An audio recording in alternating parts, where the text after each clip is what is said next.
So, as we go into learning about marketing, I actually wanted to encourage you to unlearn a few things first, because I think there are a few really big misconceptions in the marketing world that often lead people to getting really stuck in their work, or worse, not getting started at all. So, let's get into them. The first myth is thinking that you need to find a point of difference. So for this point, I want to encourage you to read Steal Like an Artist by Austin Kleon. It's a pretty short book. It's not going to take you very long, and it is epic. It might actually change how you do things in a lot of ways.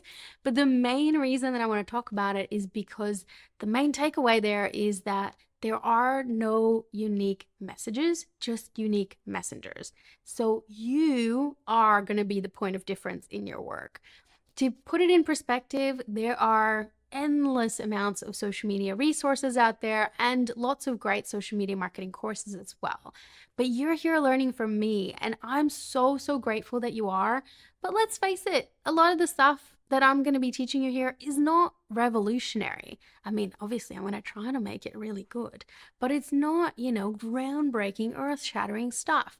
But what makes it unique is me. The reason that you're here is because you connected with something in my teaching style or my presentation style and decided to invest your time and energy with me, which is amazing. But that's kind of the point, is that, I'm teaching you social media, which isn't a concept I made up, but maybe the way I'm teaching it is the point of difference that you connected with. And it'll be the exact same thing for you, where your work will be made unique because of you.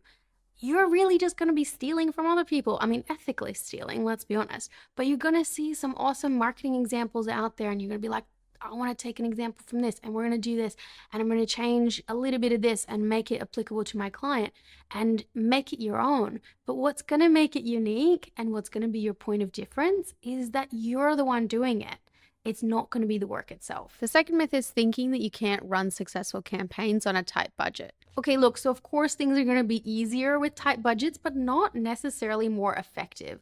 I've actually found that marketers, including myself, have to get really creative when you are working with tight budgets. This is an example from Squash, who got a $200 billboard that was up on the way to a local popular polo event here in Australia, and they had people in their brand swimwear and fake horses stand next to the billboard to advertise the brand. This one $200 campaign led to a $6,000 spike in sales in just one day. Not to mention that this is super Australian, and they managed to upstage even big brands by becoming the top trending hashtag of the entire event. So creativity will always win over big budgets. The next myth is thinking that the results of your efforts are instant. Nothing could be further from the truth. And this is a really hard one at the beginning, when you're not really used to having tough conversations with your clients, and you also don't really know what to expect at this stage. But what often happens is that you and your client both think you're going to get great results in a lot less time than you do. And they may have never actually had a social media manager on their team. They may have never had a social media presence at all. So they might look at their competitors who are doing great things, and, they've got this huge following, and they might go, okay, yeah, that's going to be us in 2 months. Whereas it might have taken them 5 years and, hundreds of thousands of dollars to get to that point.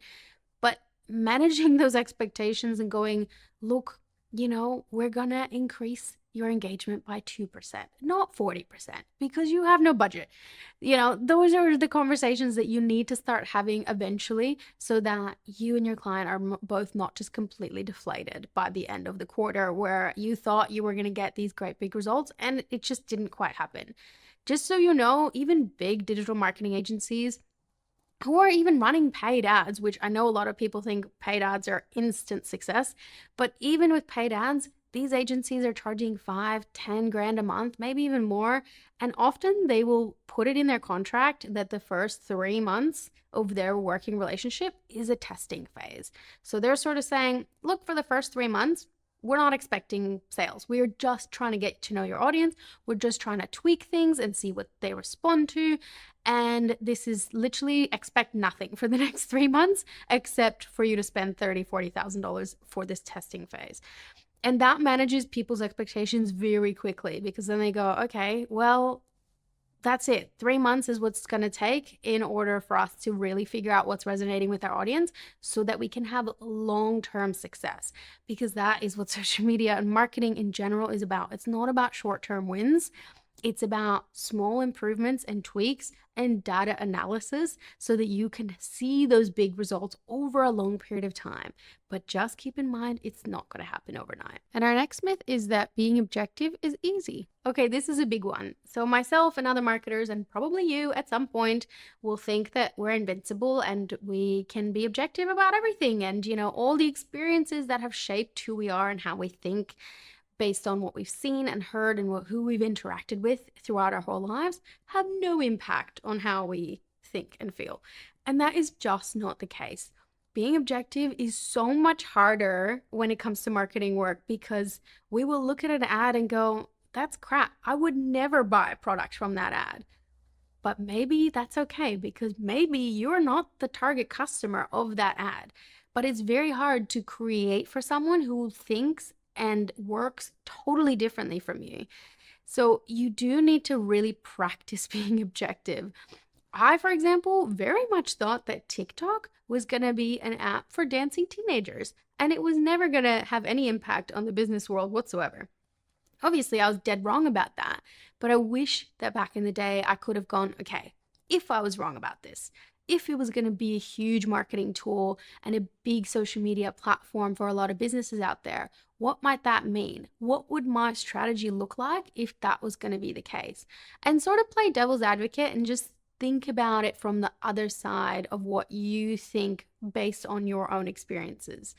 So I just want you to really always practice being objective and trying to take yourself out of the equation when it comes to your marketing work, because it's going to be incredibly valuable for you to do that. Social media isn't customer service. While users often look to social media to answer disputes, find missing items, and ask and answer questions that they might have for particular brands. In fact, 64% of buyers said they would rather send a brand a message on social media rather than to call customer service. So if your client doesn't have a strategy in place for responding to customer service queries on social media, it's definitely time to think about it.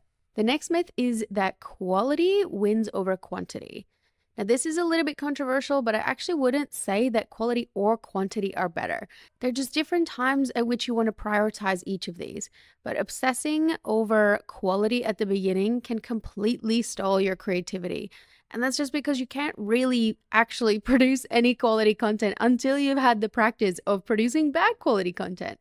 Trying to create the perfect LinkedIn post or Instagram reel on your first go is like assuming you're going to win a marathon, even though you've actually never run even like around the block before.